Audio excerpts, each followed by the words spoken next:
Salut les turfs, salut les turfs, bienvenue pour un nouveau pronostic de Benoît Requin. Excusez-moi, c'est la nuit là, c'est n'importe quoi. Benoît Requin, merci pour vos likes, pour vos commentaires. N'hésitez pas à vous abonner pour recevoir tous mes pronostics tous les jours. Et désolé, je l'envoie bien tard ce pronostic là, j'ai regardé l'heure, je crois que ça doit être quelle heure? Presque 2h du matin. C'est n'importe quoi. En fait, on a fait de la route et je devais rentrer plus tôt. Mais on est reparti beaucoup plus tard que prévu. C'était du n'importe quoi. Bon, il y a un proverbe qui dit mieux vaut tard que jamais. En tout cas, désolé pour ce retard, les amis. Vraiment, désolé. En plus, là, c'est la nuit. Là, je passe en mode silencieux. Peut-être pas en mode vibreur, vous voyez. Mais bon, déjà en mode silencieux, ce sera pas mal. Ouais, faut pas que je réveille tout le monde, donc je vais essayer de chuchoter ce pronostic. J'espère que vous entendez bien. Ça va? Bon, vous m'entendez? Ok, c'est super. Ok, c'est parti les amis, on commence. Place au pronostic du quintet du lundi 8 juin, direction Caen, pour le prix de cuve trop attelé, 2200 mètres, 16 partants. Réunion 1, course 1. Le départ est fixé à 13h50, 32 000 euros. Européenne, départ autostart, corde à droite, sable pour chevaux entiers et hongres de 6 et 7 ans n'ayant pas gagné 130 000 euros. Alors, indice de confiance 2 sur 5. Oui, ça fait pas beaucoup 2 sur 5, on est d'accord. Alors pourquoi? Eh oui, telle est la question. Alors, attention, ce quintet est ouvert.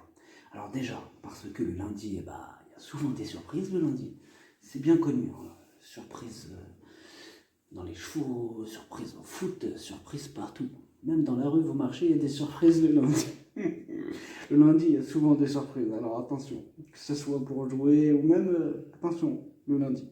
Bon, en tout cas, il y a pas mal de possibles troubles faits. Et bien sûr, à jouer avec modération. Alors, petit retour sur le quintet du dimanche 7 juin.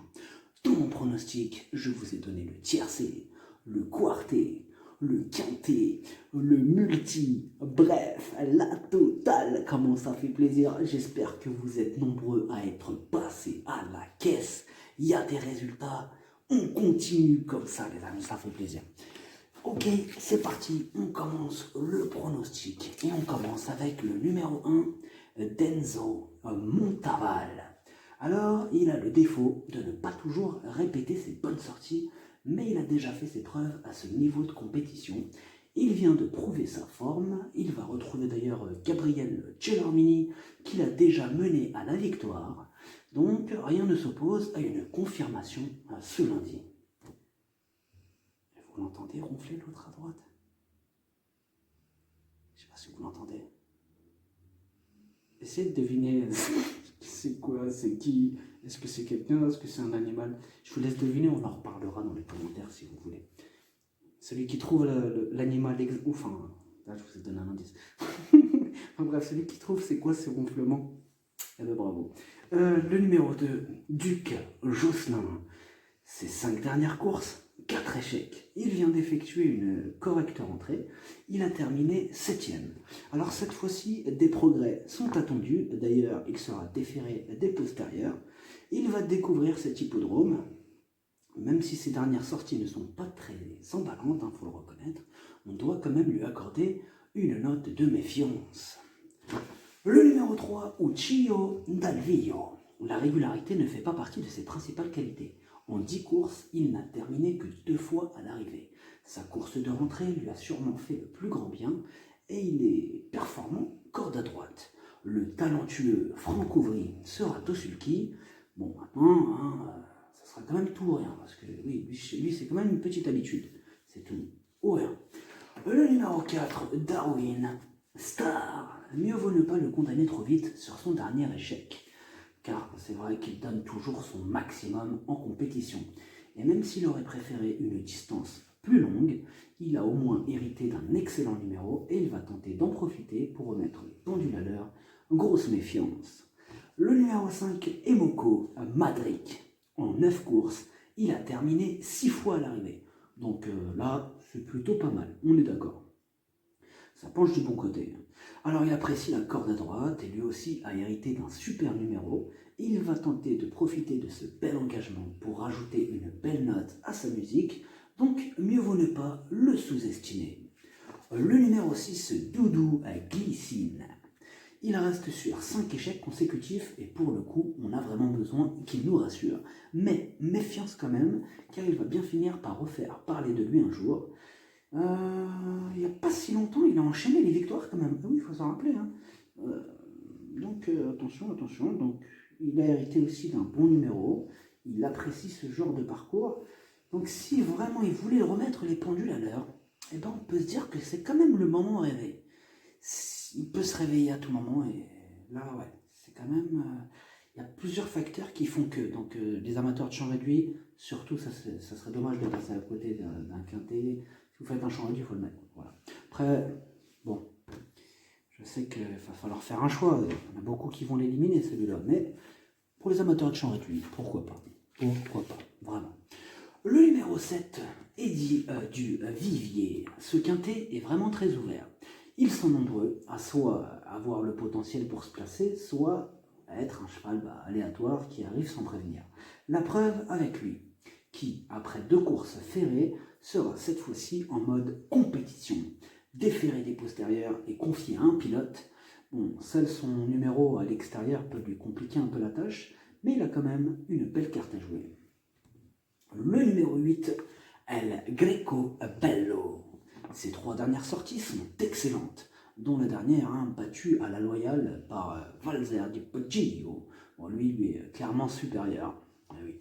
Il sera piloté par Eric Raffin. Bon, les inconvénients, alors c'est qu'il a hérité d'un numéro contraignant et aussi il aurait préféré une corde à gauche. Tout sera une question de parcours maintenant, après tout ce qu'on a cité, mais il est en forme et quand même, mieux vaut ne pas l'oublier. Ah oui, parce que là, il va pas non plus, c'est pas un touriste dans cette course.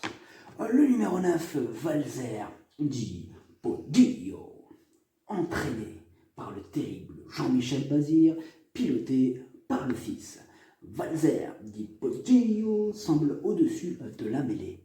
Il vient d'effectuer une rentrée victorieuse. Il a déjà affronté des chevaux plus forts que ceux qu'il va retrouver ce lundi.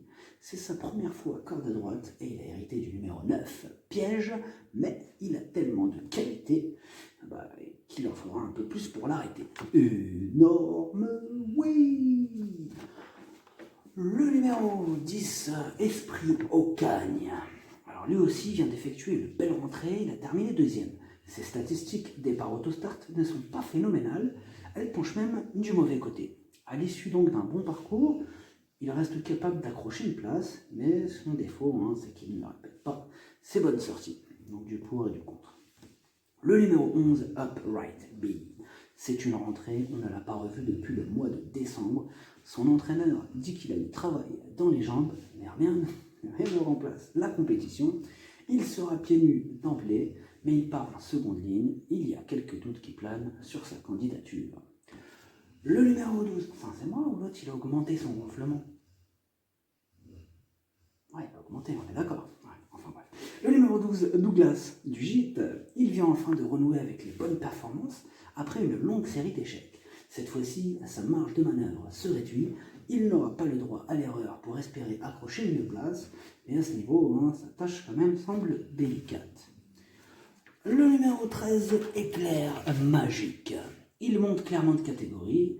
Il se retrouve démarré en seconde ligne et en 12 courses, il n'a terminé que 2 fois à l'arrivée. Il serait très étonnant de le voir rivaliser face à cette adversité outsider. Le numéro 14, Vastas Fontenille. Il est vraiment très irrégulier. En 10 courses, il n'a terminé que 3 fois à l'arrivée. Bon, il apprécie cette distance et il va bénéficier bien sûr du pilotage de Magic Nivar. Mais là, on ne sait jamais sur quel pied danser avec lui. Par contre, il a vraiment le niveau. Il peut rivaliser. Et puis bien sûr, ce fameux Magic Nivar, il arrivera à faire rentrer une chèvre. Alors, moi, perso, j'ai choisi de le garder. Donc, mieux vaut ne pas l'oublier quand même. Attention. Le numéro 15, Vlad Del Ronco. Adepte des parcours de vitesse, il apprécie les démarrages autostart. Il a prouvé qu'il avait le potentiel à ce niveau lui aussi. En revanche, c'est une première corde à droite et il a hérité d'un numéro contraignant. Il n'aura pas le droit à l'erreur pour espérer participer à l'emballage final. Le numéro 16, Captain Morgan. Ses 5 dernières courses, 5 échecs. On a quelques doutes sur sa forme actuelle, difficile de lui accorder notre confiance quand on voit ses dernières performances. On a surtout besoin qu'elle nous rassure, même déféré des 4, on demande à voir. Le pronostic, ça donne 9, As, 5, 8, 14, 4, 7, 3, cheval de complément le 15, si jamais un autre important ça peut arriver, le 10. Merci d'avoir suivi cette vidéo, n'hésitez pas à vous abonner pour recevoir tous mes pronostics tous les jours. Les jeux d'argent sont dangereux à consommer avec modération. Bonne chance, choupez le foie. Ciao.